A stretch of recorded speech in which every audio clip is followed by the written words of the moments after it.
On the next episode of It's Your Business, we learn how to protect your online presence. And then we walk through the aisles of healthy organic products in a locally owned Upper Cumberland grocery.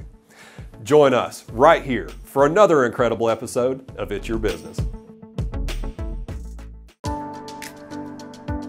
This program was made possible by contributions to your PBS station from viewers like you. Thank you. It's Your Business with Michael Aikens is brought to you by WCTE PBS and the Tennessee Tech Center for Rural Innovation, with funding provided by the Rural Reimagine Grand Challenge and the Tennessee Rural Development Fund.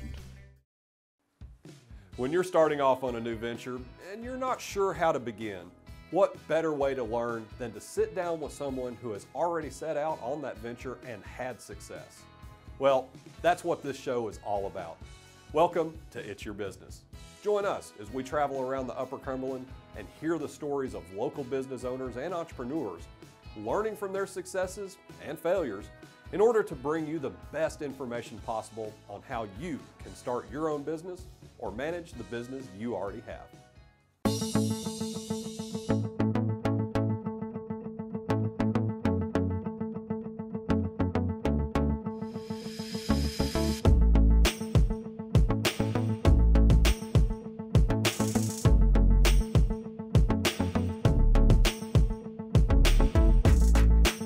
The idea of cybersecurity and personal online information can be unsettling for a lot of people, especially with all the new technologies that are being unveiled every day. George Cookeville shared these concerns as well and saw the need to help make your online presence more safe and secure. So he began DIGID, which is a business designed to help protect your online activities and guard your personal information. There are so many ways which your information can fall into the wrong hands. So it's good to know that there are those out there working hard to help protect your online presence.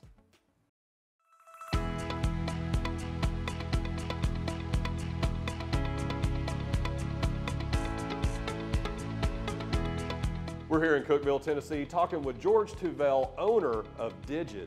George, welcome to the show. Glad to be here, thank you. So let's start out with the basics. Tell us about DIGID. What is your business? Yeah, so DIGID, we are think of us as a reusable digital identity. So we're able to allow a person to verify themselves online with a bank, for example, and then reuse that identity without having to re-verify themselves over and over again at different institutions. What would be a normal verification process, and what's the problem with it that you're solving? Walk us through that. So normally, if you go into a branch, for example, you're doing, presenting your documents, your ID, right, verifying different things. If you're online, it's typically a mix of usernames and passwords, your address, SMS passcodes, right? And it changes based on which bank you go to and which service you're getting. Within the same bank, if you go from a credit card or a mortgage side of the house or a checking account, you typically have to re-verify yourself every single time, even within the same bank. So we're able to eliminate that friction by having you verify all your credentials one time and then reuse those across different sections of the bank. Well, that's really exciting. And one thing that I always like to ask business owners is, you're doing this right here in Cookeville in a rural area. Mm-hmm. It seems to me like you would want to go to Nashville or some other major market, but you're right here in Cookeville, Tennessee. Walk me through what decision you made to open the business here. Yeah, it's really interesting. So actually I live here. I've lived here for 2 years, and family first at this point in my life, honestly, and we love the family, being out here, tons of things to do outside, outdoors. We have the lakes, and so we learned about the Biz Foundry, and it was an absolute perfect fit for the business. Met Jeff Brown, got plugged in here, led us to the Start Here pitch competition and meeting you and so on. So it's been just nothing but positivity for the business since we got plugged in here. So let's talk about the Biz Foundry a little bit. A lot of our viewers will remember that they're on the show. We feature them for resources. They have co-working space, they have classes, they have so much stuff to support entrepreneurs. How have they supported you, and how have you really worked with them for your business? Yeah, well actually when I first met Jeff, he made me aware of the 3686 conference that was happening in Nashville. Thought it'd be a good fit because we were raising money. I was hesitant to go, honestly, but I went there and it was absolute, game changer for the company. We had very good qualified investors, meetings back to back. It was a very, very good outcome. We're actually in late stage discussions with some of those investors now about participating in the business. So that changed everything. We got involved with the Start Here pitch competition, which we placed at, and then also getting involved with TTU. And some, because we're a small shop, we're just a couple people right now, help with social media and some of the early stage marketing, LinkedIn, things like this. We're talking about working with the university and the intern program for that. You're a co-founder, so you have somebody else. So how are you balancing your vision for the business with the operations, with the vision with the co-founder? How does that work? Well, we get along great. So we have a history, 2 years. We are very complementary. So I'm a product guy, kind of techie product guy. My partner is more go-to-market, biz development. So we're balancing each other out and moving the company, the way it needs to go. What we're looking to do is expand on the engineering front, and that's why I come back to TTU again, having sort of this local footprint of great talent. That we can kind of have a genesis, basically, a home base of, is really helpful. And then the shared space here at Biz Foundry, a place I can hang my hat as well, right, is very nice. So you mentioned that you went to the 3686 Festival, and that's Yep. an annual festival that Launch Tennessee, which is the Biz Foundry is under their umbrella. Mm-hmm. They have this every year. It links people up with investors and more. You said that you're in some late stage conversations with investors. What kind of conversations are you having? What does that look like for your business?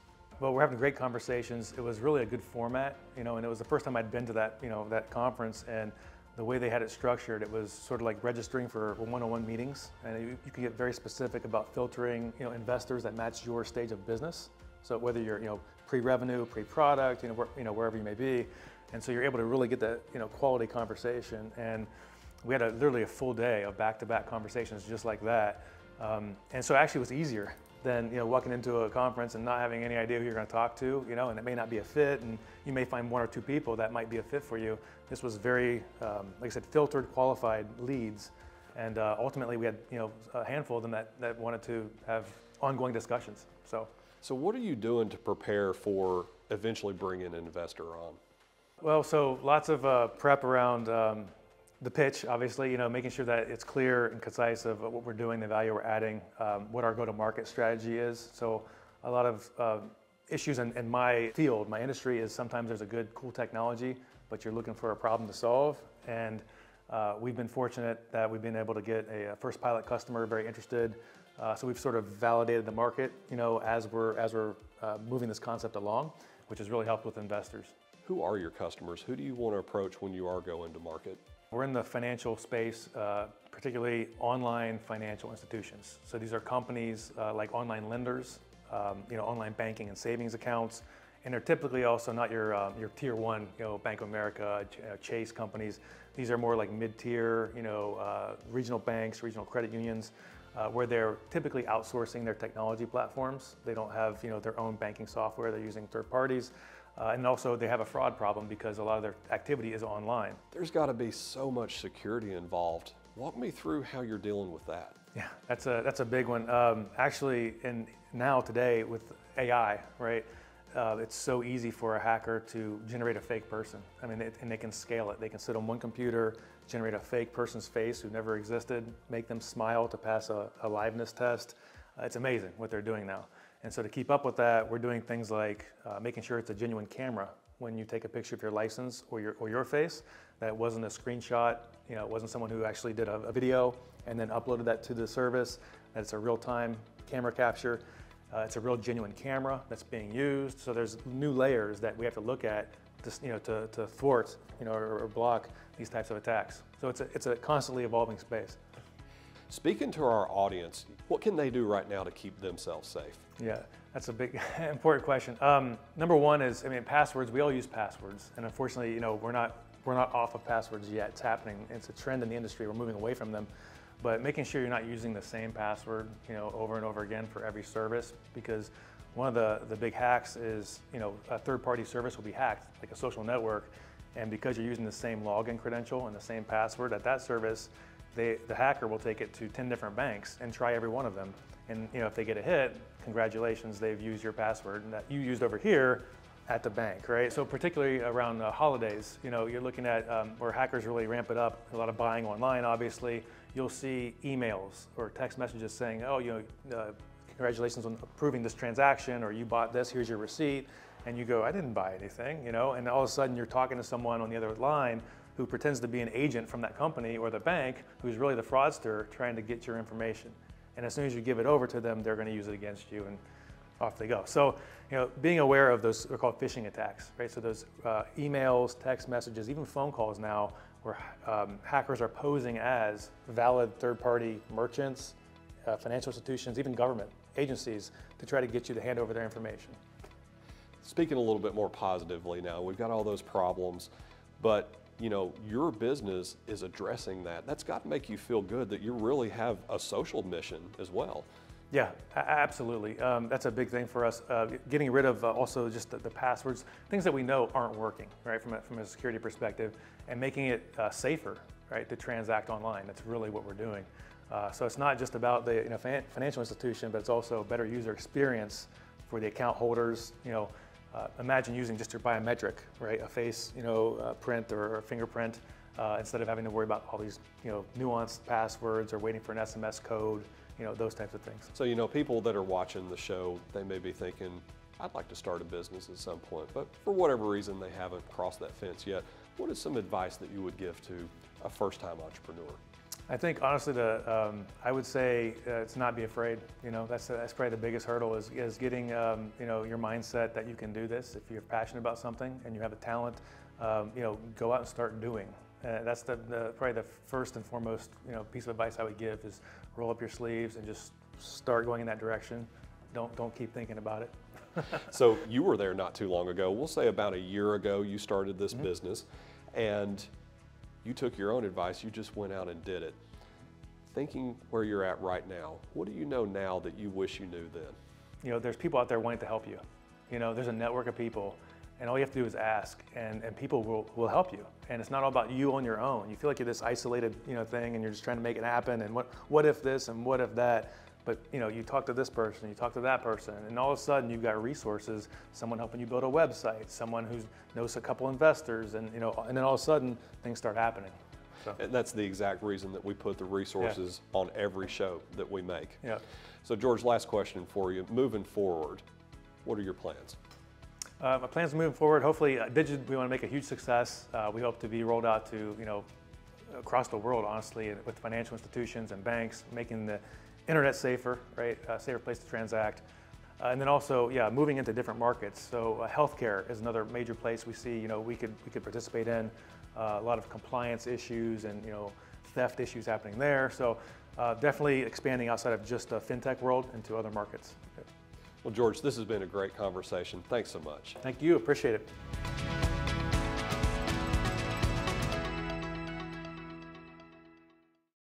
Our next guests are no stranger to It's Your Business. We actually spoke with them in the first season when they ventured out on a new business. And now, Luke Yoder and Megan Borland have ventured out on yet another business. They have started Westside Grocery in Cookeville, Tennessee, where they provide healthy and organic food from local farmers, as well as across the country, all in one place. But Luke and Megan want their grocery to be more than just a place to buy food. They are taking steps to make it into a local meeting spot to relax and enjoy something to eat as well.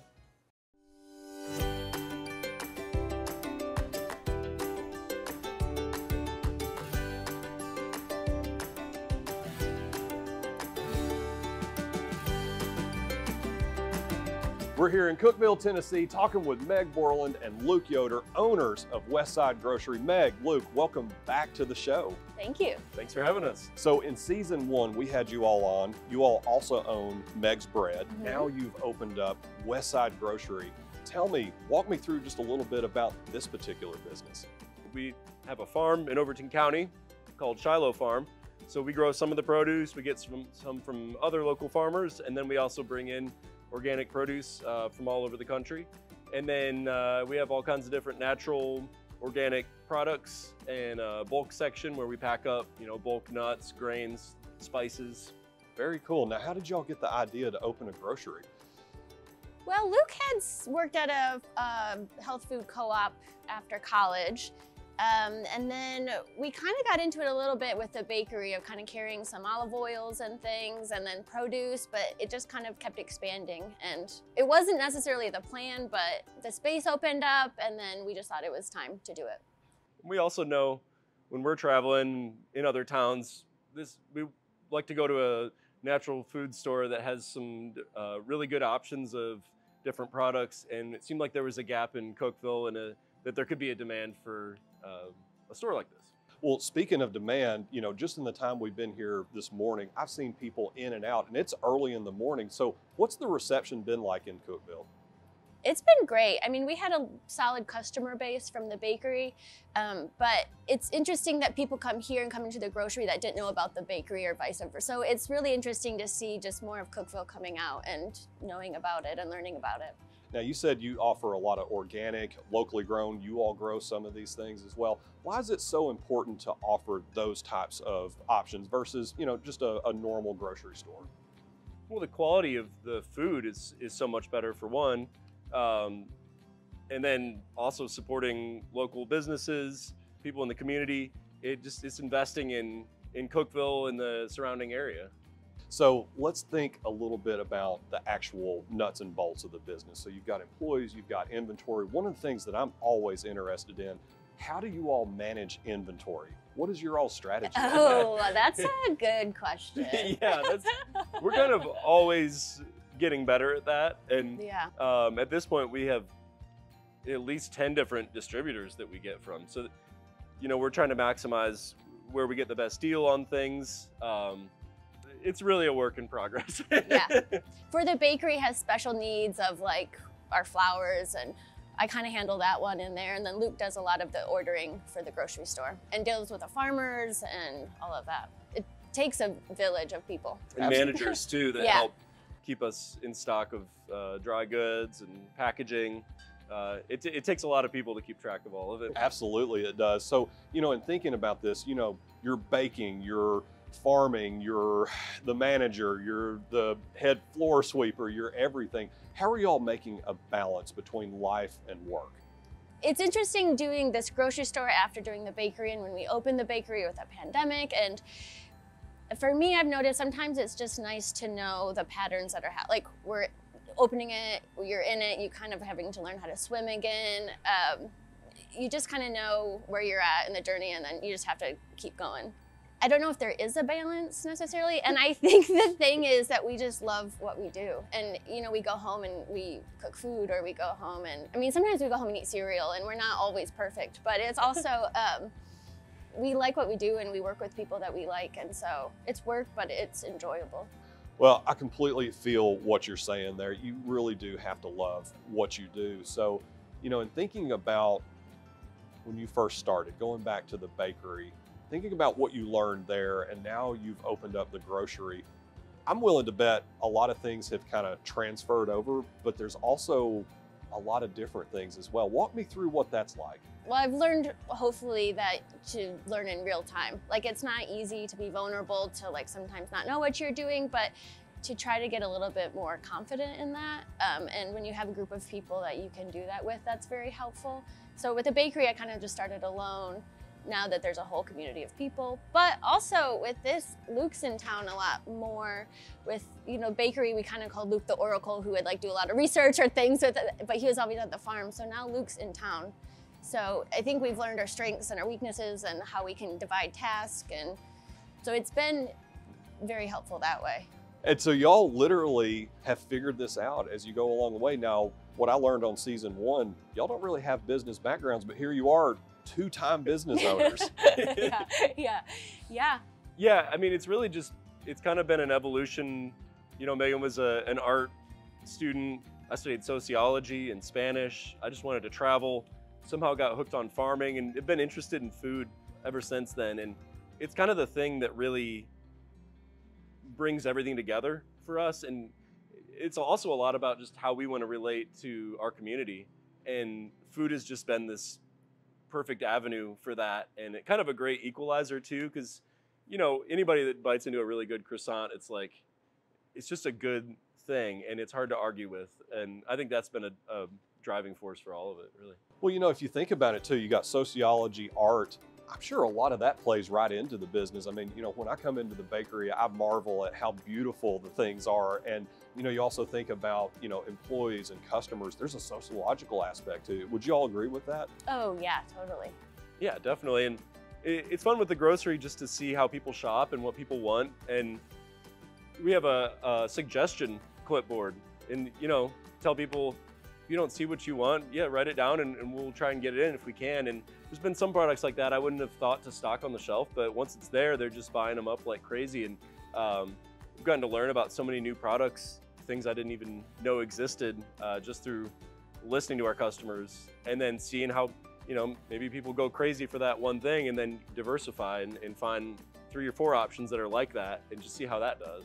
So one of my favorite questions to ask is, what do you know now that you wish you knew then? And you can apply that to starting the bakery, starting the grocery. What do you all know now that you wish you knew when starting either of those? I honestly don't think I wouldn't want to know anything. If we knew, we probably wouldn't have done it. But we're so thankful that we did do it. But I think it's just getting better at learning in real time and how to be adaptable and knowing that I don't always have to have the right answers. Even like ordering in here, the suggestions people have, like we wouldn't have thought it, but it's just interesting to open that up. And so I guess just stay adaptable. So in thinking about being adaptable, learning as you go, people that are watching this show, many of them may be thinking, I could open a business too, but they just haven't crossed that fence yet. What advice would you provide to them?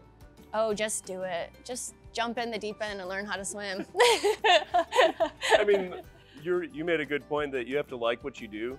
And I think if we were doing something that I didn't feel strongly about, it might be hard to keep at it. And it really does take a drive and a perseverance, I think, especially if you don't necessarily know what you're doing from the beginning, and just being willing to learn. But I think you won't regret the things you did, but you might regret what you didn't do. Well, so at the time of us filming this interview, y'all been open for about 4 months with the grocery. Thinking to the future, what are your next plans? Well, we're planning on getting a deli in the back of the grocery, and so all of our sandwich stuff that we're doing in the bakery will be here 7 days a week, hopefully, and it'll have more hours and a consistent menu. We're gonna build some more seating in our seating area.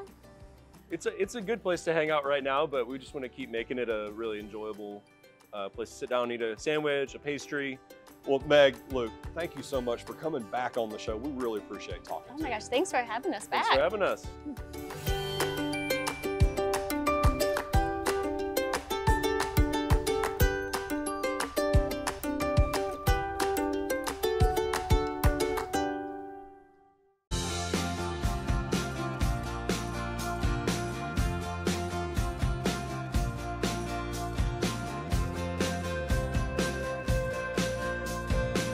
My name is Kelly Hunter, the statewide coordinator for Tennessee Tech Center for Rural Innovation.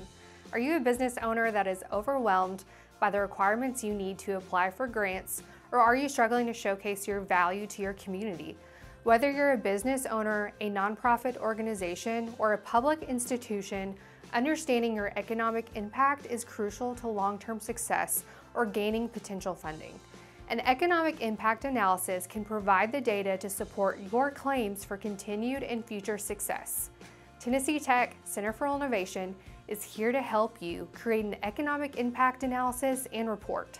This analysis is a fascinating way to understand how a business like yours affects our community. You might be asking, what is an economic impact analysis and why is it so important? Economic impact analysis is a powerful tool that helps us understand the profound influence a business has on its local community. So let's break it down. There are 3 categories of economic impact: direct, indirect, and induced. Direct impacts are the most visible. These are immediate effects your business has on the local economy. Think about salaries you pay, the goods and services you purchase, and the taxes you contribute. These are all direct results. However, there's more to the story.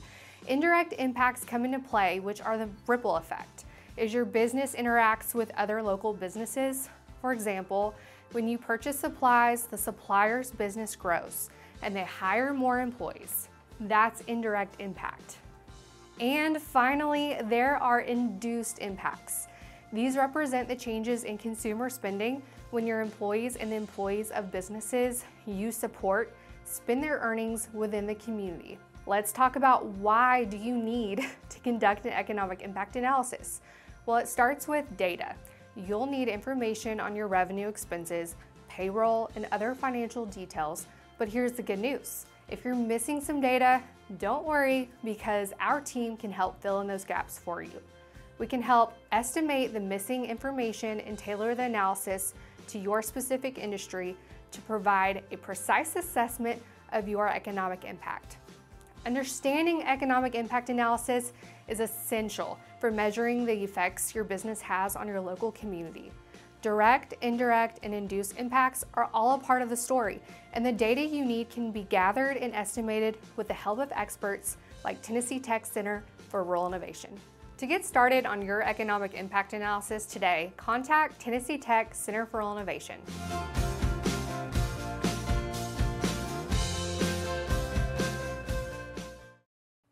Thank you so much for joining us, and we hope that you've learned that entrepreneurship doesn't have to be a scary venture when you have the necessary resources for success at your fingertips. If you'd like more information on today's topics, please visit the WCTE website.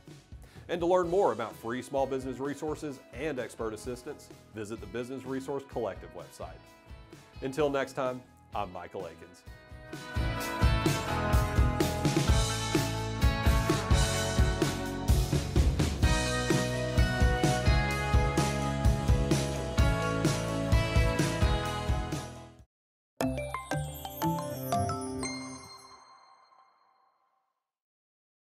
It's Your Business with Michael Aikens is brought to you by WCTE PBS and the Tennessee Tech Center for Rural Innovation, with funding provided by the Rural Reimagine Grand Challenge and the Tennessee Rural Development Fund. This program was made possible by contributions to your PBS station from viewers like you. Thank you.